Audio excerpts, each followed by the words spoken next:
টাঙ্গাইলের কালীহাতির একটি সাধারণ পরিবার, কিন্তু সেই পরিবারের ভেতরেই লুকিয়ে ছিল এক ভয়াবহ ট্র্যাজেডি। মেয়ের নিখোঁজ হওয়ার অভিযোগ নিয়ে টানা ৭ বছর ধরে যে বাবা থানা, পুলিশ, গোয়েন্দা সংস্থা আর আদালতের দ্বারস্থ হয়েছেন, শেষ পর্যন্ত সেই বাবাই প্রমাণিত হন মেয়ের হিসাবে। পারুল আক্তার হত্যাকাণ্ডের এই ঘটনাটি শুধু একটি অপরাধ নয়, বরং সমাজের গভীরে থাকা সম্মান কেন্দ্রিক সহিংসতার এক নির্মম উদাহরণ।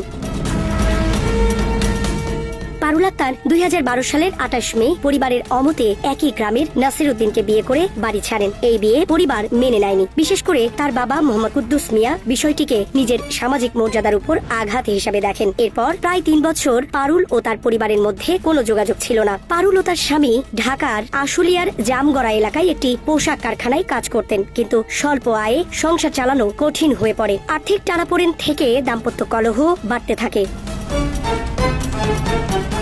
২০১৫ সালের জুলাই মাসে পারুল তার বাবার সঙ্গে যোগাযোগ করেন। বাবার পক্ষ থেকে তাকে বাড়ি ফিরে যাওয়ার আহ্বান জানানো হয়। দীর্ঘদিন পর পরিবারের সঙ্গে সম্পর্ক পুনর্গঠনের আশায় পারুল ২০১৫ সালের ১৯ জুলাই টাঙ্গাইলে ফিরে আসেন, কিন্তু তিনি জানতেন না এই ফেরা তার জীবনের সবচেয়ে বড় ভুল হয়ে দাঁড়াবে।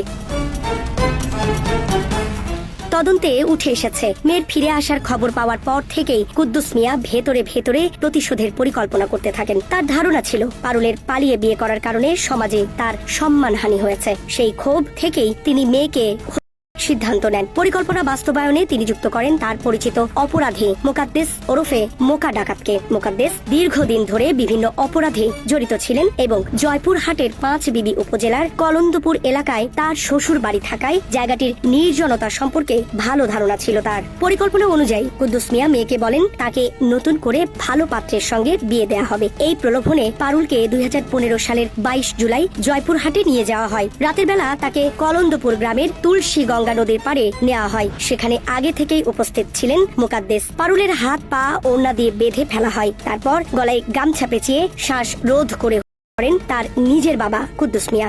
পর নদীতে ফেলে দেওয়া হয় যাতে কোনো প্রমাণ না থাকে। একই রাতেই কুদ্দুস মিয়া টাঙ্গাইলে ফিরে আসেন, যেন কিছুই ঘটেনি।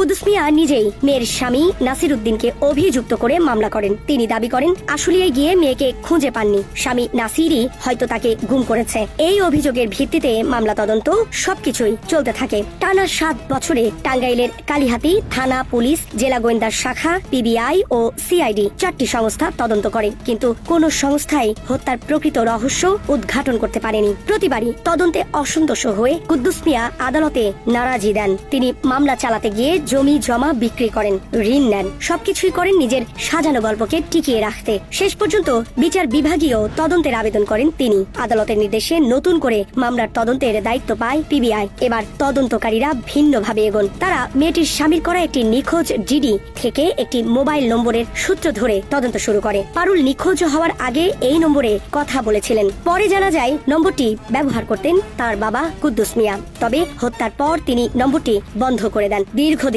বন্ধ থাকার পর মোবাইল অপারেটর সেটি নতুন গ্রাহকের কাছে বিক্রি করে দেয়।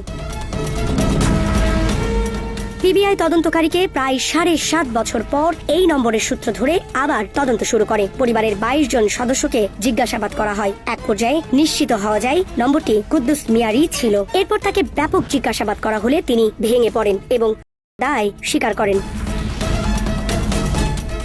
কুদ্দুস মিয়ার স্বীকারোক্তির ভিত্তিতে তদন্তকারীরা জয়পুরহাটের ৫ বিবি থানার পুরনো রেকর্ড খুঁজে দেখেন। সেখানে পাওয়া যায় ২০১৫ সালের ২৩ জুলাই তুলসী গঙ্গা নদী থেকে এক অজ্ঞাত নারীর উদ্ধার করা হয়েছিল। পরিচয় না পাওয়ায় ২০১৯ সালে মামলাটি নিষ্পত্তি করা হয়। পরে ডিএনএ পরীক্ষার মাধ্যমে নিশ্চিত হওয়া যায় সেই অজ্ঞাত লাশটি ছিল পারুল আক্তারের। এরপর মামলাটি পুনরুজ্জীবিত করা হয় এবং নতুন করে অভিযোগপত্র দেওয়া হয়। বর্তমানে বগুড়ার আদালতে এই মামলার বিচার চলছে।